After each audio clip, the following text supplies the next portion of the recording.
And good evening. Welcome to another edition of Locker Talk. I'm Blaine Weyland, as we're talking about the sporting issues around Estevan. And this week, once again, we're talking about the Estevan Bruins. And I'm joined to start off the show with probably two of my favorite Bruin players, because when they were rookies, I was a rookie as well. So we've been through a lot over the last couple of years. That's Lucas Stubel and Mark Cross.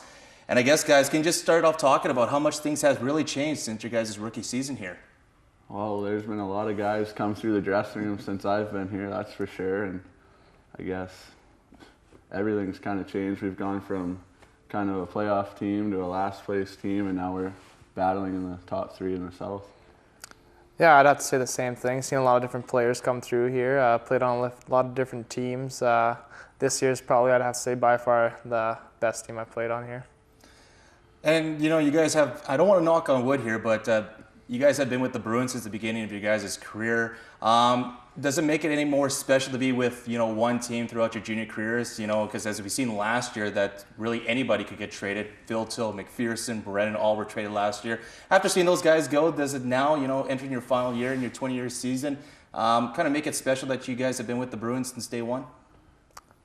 Yeah, I think so. I mean, I've never been traded before, but, you know, just being a part of the Bruins organization has been great for me. They've treated me great, and I've enjoyed my time spent here. Yeah, I think so too. It's just kind of a good situation. It's working out for us right now. I mean, last year with McPherson and them, it didn't really work out. We were in last place. They wanted a chance to win, but it's been really good being here for 3 years. And now, I guess what was considered, I guess, big news around the SJHL, because a lot of places where I go to, people were talking to me about this, was Kerry Biet's promise at the beginning of the season, where he said if you guys were not in the top three at Christmas time, that they could get him out as head coach. I didn't really think that as, you know, much of a promise. I really thought you guys could be a top three team, but a lot of people were saying about that and are still talking about that around the league. When you guys heard about that, what did you guys think about that? I thought it was a good move. It kind of made us think like we might not have a coach if we're not in the top three, so we kind of got to play our hardest to be in the top three because we don't want to lose him. Good guy. Yeah, definitely. And coming in this season, I think as a part of the team, we had high expectations. Everyone had high expectations for us this year, and so far we've met them, and we just got to keep it going. I'll just kind of talk about this weekend. You guys took on the defending SJHL champion, the Laurent Ice Wolves, and you guys once again come from behind to defeat the Ice Wolves in the third period. Does it still have the luster of being in a championship team the year after they win it, especially, you know, in junior A hockey when there's so much turnover? I think so. I mean, I think they got a lot of guys that were returning from that team. Their goalie, and they had a lot of good skill players. I think it's huge when you beat a team that won the championship the previous year. Yeah, I think Laurent is going to be probably first or at least second in the North this year, so I think it was a big win for us. Does it make it any sweeter, the fact you guys have Finley and Daniluk on your team as well? Definitely, yeah. Yeah, it does for sure.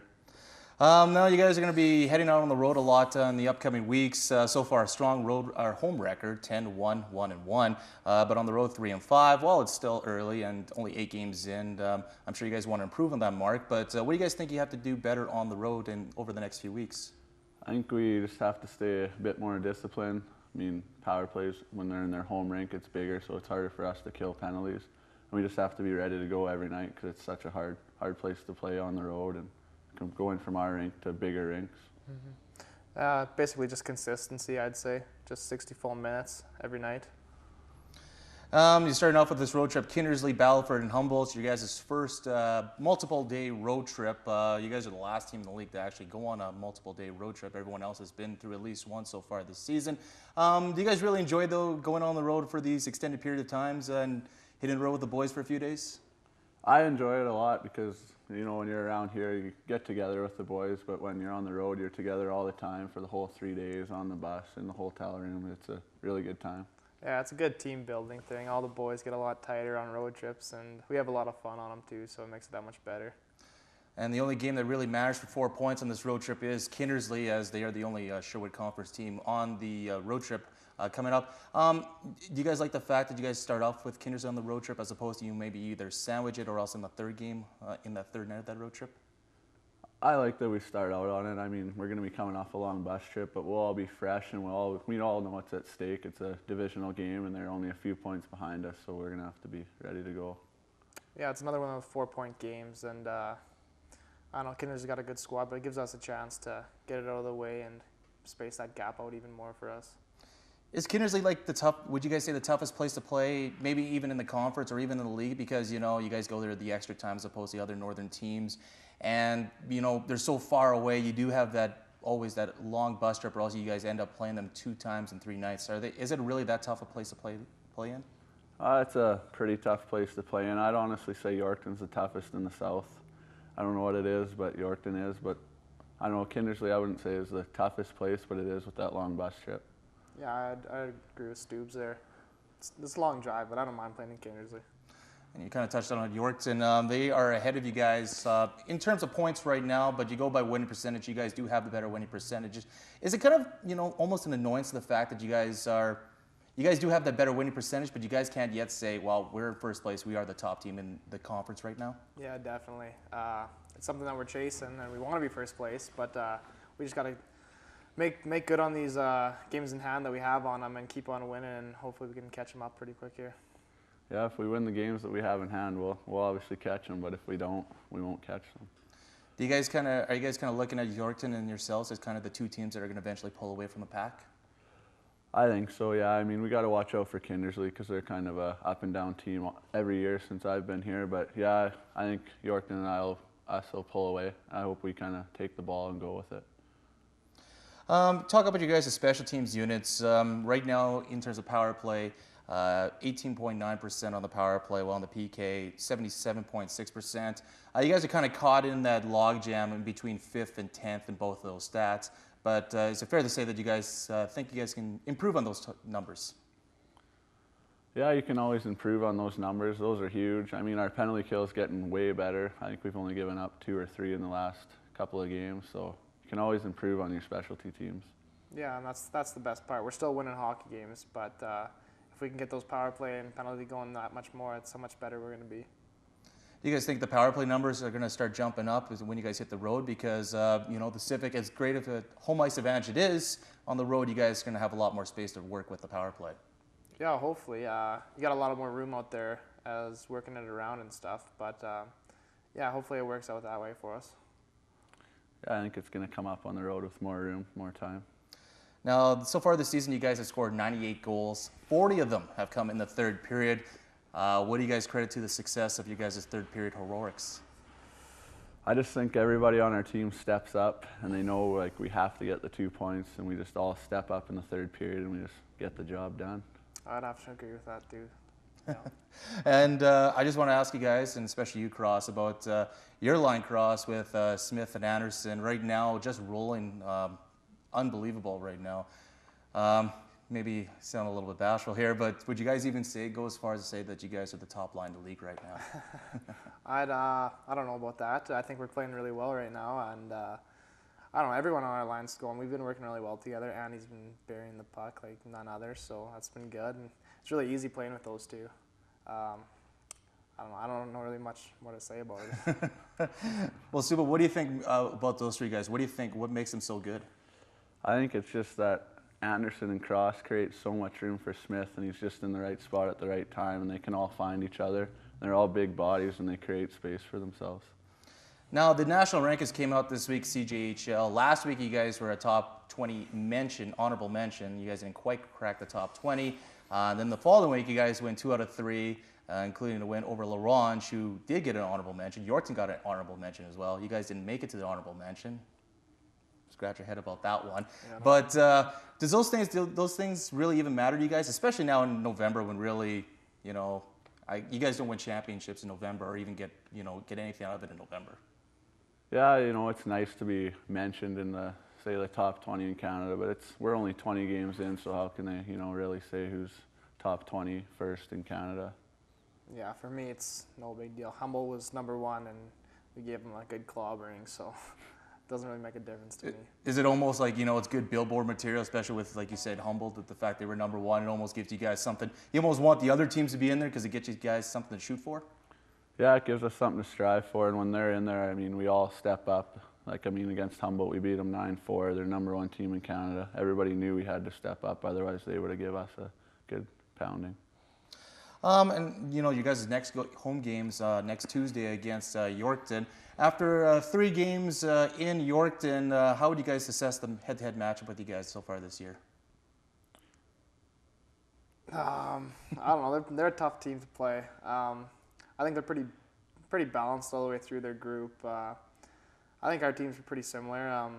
I think their barn's pretty tough to play in, but they're coming here next week if I'm correct there. So hopefully we can take that one to them. It's a 4-point game, so it's pretty big. All right, well, we'll take a quick break and we'll come back with more locker talk after this.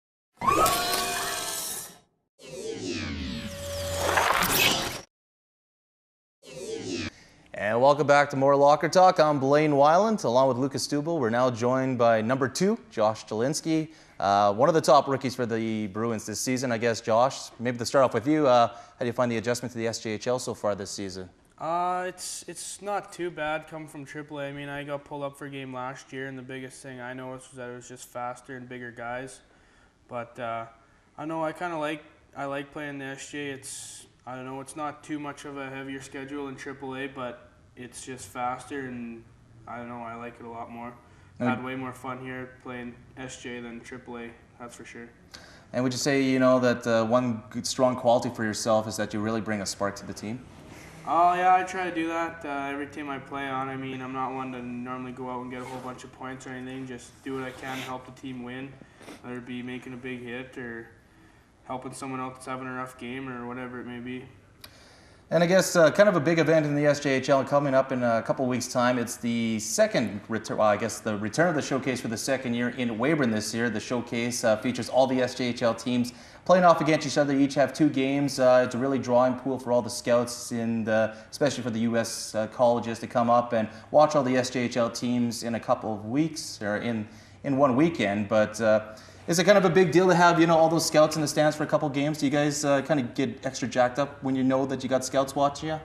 Yeah, I think so. And the whole rink's kind of filled with scouts. It's kind of a big deal. You want to play your best, and it's a good thing to have. I don't know, I mean, you want to go in there with a clear mind and just go out and play your style of hockey, not think about it too much, and then hopefully after the game maybe get talked to by a couple of them if you have a good game. But I think the biggest thing is just go in there with an open mind and see what happens.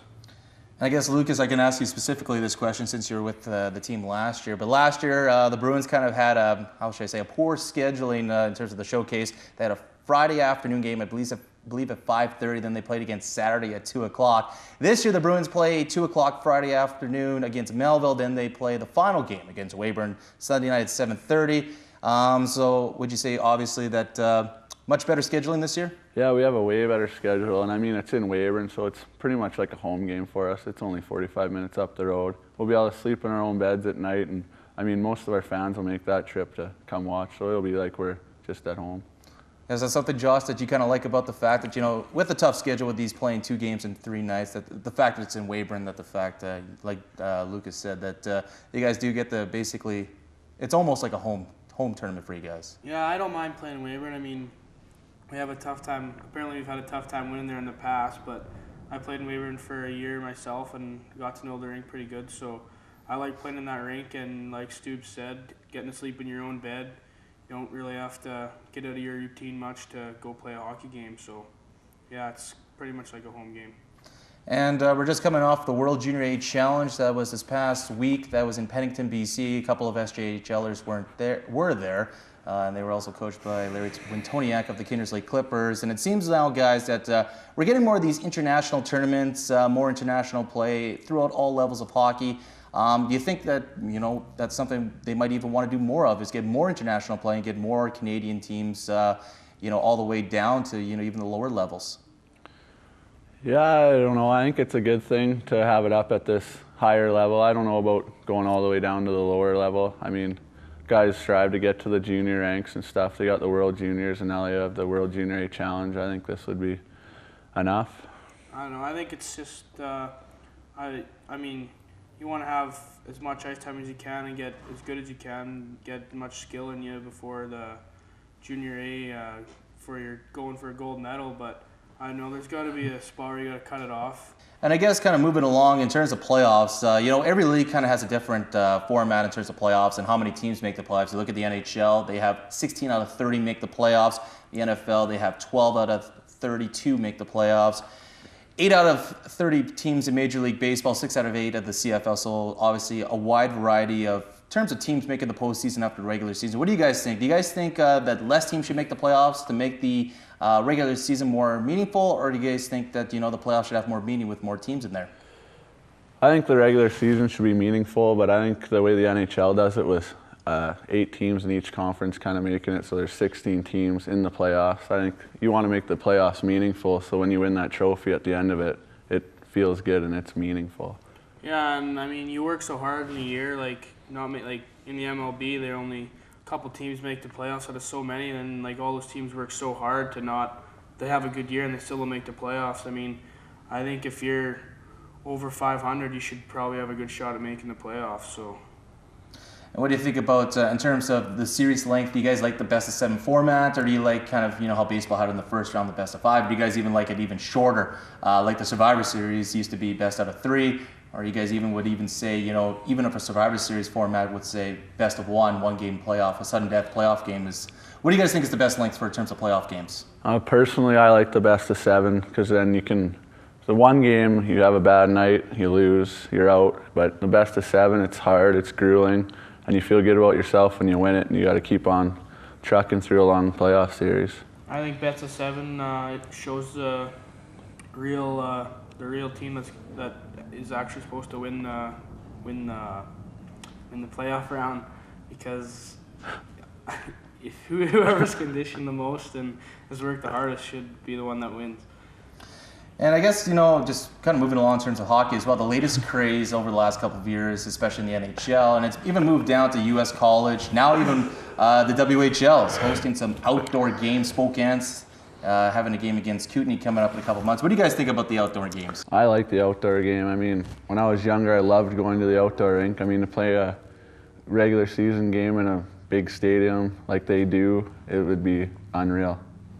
I mean, it brings back old memories of when you were younger, getting out on the pond and playing little shinny. That's probably the biggest thing I like about it. Now, would you guys say, let's be kind of a little bit realistic, but maybe an outdoor game at Taylor Field, would you think that's something that would really draw this province? Do you think that's something that could easily sell out? I think it could. I mean, it's Saskatchewan. We love hockey out here. I think it could for sure. I mean, I think it would too, but I mean, if you had it on a day where it's minus 35 and the wind's blowing, it might not be too nice, but I think for sure you could sell it out. I know we're probably, years away, to say the least, about an outdoor game in the SJHL, but maybe kind of similar to that would be kind of neutral site games. Would you guys be kind of in favor of, SJHL games playing, I guess, maybe either in bigger centers or smaller centers? Would you guys say have a neutral site game in, let's say Saskatoon at the Credit Union Place or in Regina at the Brand Center? Is that something that you guys would like to see happen if you guys had control, let's just say? It'd be a good opportunity to get into a bigger rink that they play in. I don't know if the fan support would be all that great because they're used to kind of a higher level hockey, but I think it'd be kind of a better idea in a smaller town. I mean, my first year we played in Carlisle, and the turnout was really good. Yeah, I mean, I'm from a small town, so we had a couple junior B teams actually come out and play, and we packed the rink, and it was great. We had a great time in there. So, I mean, if a junior A club showed up, I'm sure you could sell it out, and it'd be a great time. Small town atmosphere in a rink is just great. Yeah, you guys kind of just touched on it too, that as you mentioned, Lucas, as well, that the Bruins did go to Carlisle a couple of times in the past. And so would you guys say that's something you'd like to see more of, is the smaller rinks, because, that would draw very well. And especially, with all the SJHL teams, it seems like they have teams and they have towns around them that really draw to the team. So it's kind of giving back to those surrounding communities at least 1 game a year. Yeah, I'd like to see that. I mean, there's enough small towns and good enough rinks in those small towns around each, I guess, SJHL place that, I think it'd be a good idea. I think it'd be a great idea, like you said, giving back to their town. I mean, I know there's lots of people from around here that come support the Bruins, so giving back to them would be a good thing. And would you say, and kind of moving on in terms of hockey talk, that maybe the one fault of hockey in Canada is the fact that we pay too much attention to hockey. We really analyze too much of it. I mean, going back to the first week of the NHL season, I think a lot of people were talking about an Edmonton Oilers, Toronto Maple Leafs Stanley Cup. Do you think that's just something that's guilty on, especially the sports media? I'll take blame on that as well. But that we really scrutinize hockey too much, especially, in hockey in the NHL level, especially here in Canada. Well, hockey's our game. It's our pastime. I mean, and you guys need something to write about, talk about every day, and I guess you guys analyze it to a T, and you need something to talk about on a daily basis. I don't know. I just think it shows how much us Canadians love hockey, and it's our #1 sport. Do you guys think the bigger centers, they really do really too much scrutiny? I guess I'm circling Toronto, Montreal as two places that really a little bit too much scrutiny. I think they just say things too fast. Like they were talking about Hall and Emberley after they had like one bad game. I mean, like it's their first year in the NHL. Like give them a chance. Like they've only played so many games. Yeah, I think Toronto's a little too hard on their sporting teams. I mean, I'm not a fan of the Toronto Maple Leafs or anything, but I mean, they lose one game and it's like the ship's gonna sink. Yeah. And on a bigger scale in terms of sports, the big talk this week was the dominating performance on Monday Night Football by Michael Vick. He had over 380 yards passing, 4 touchdowns passing, 80 yards rushing, 2 rushing touchdowns. If you had him on your fantasy team, you were smiling on Monday night. But some people are calling not only the most dominating performance in sports this year, but possibly in the last 10 years. You guys, I got to ask you, what do you guys think has been the most dominating sports performance that you guys seen? I'd probably have to go with that one. I mean, that's pretty ridiculous what he did last night, and they put up 52 points, and it was raining out. I tuned into a bit of it, and he made it look pretty easy out there. Yeah, I caught that one in the highlights too. It looked, he wouldn't have done without some great catches from his offense, but yeah, that's going to go down in history, that one for sure. Yeah, I know. I turned it in with like 2 minutes in, it said 14-0. I'm like, ESPN must be having a malfunction on their clock, but no, it was true. It was almost like Michael Vick of the Madden games came to life and really performed during that game. I almost have to say, yeah, that was one of the best I've seen, although Marian Gaborik scored in, 5 goals, a few years ago. That was quite something as well. Just, do you think it's gone now in this day and age that we're not going to see that too many dominant performances from, single-handed performances from guys? Because, everyone else is getting that much better. It's going to be so much harder for a guy to really take control like Vic did on Monday. Yeah, I think so. And everything's so team-orientated now, and they train together in the off-season, so they all know what each other can do, and they all try to strive to be the best. So I think that'll be few and far between, but there'll be the odd one like every year, and people can talk about it. Yeah, I mean, the off-season used to be just have a good time and just lay back, but now you're trying to work another guy out of another job, and you're working that much harder in the off-season, and that makes everybody better. So I think those are going to not come around as much. This Sunday, the Saskatchewan Roughriders taking on the Calgary Stampeders. And surprisingly, even though with the Rough Riders' lack of success in the postseason, with only 3 Grey Cups, they actually do have the Stampeders' number in recent history in the playoffs. Out of the last 6 matchups in the playoffs, the Riders have won 5 of them.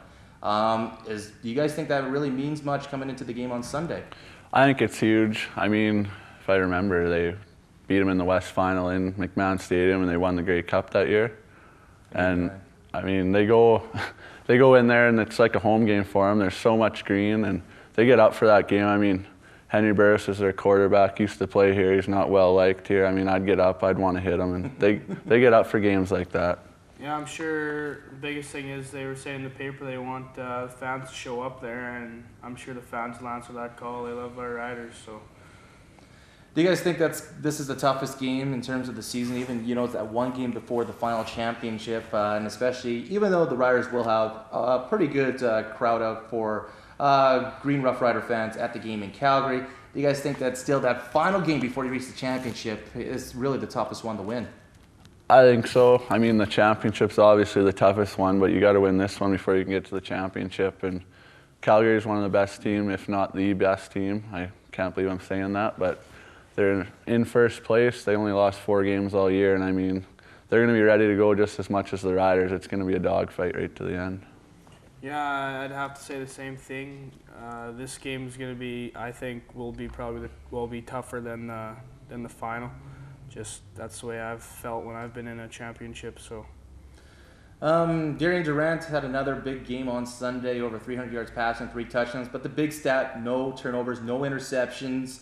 It's kind of hard to believe, but this is only the second full season Durant's been the starting quarterback for the Riders.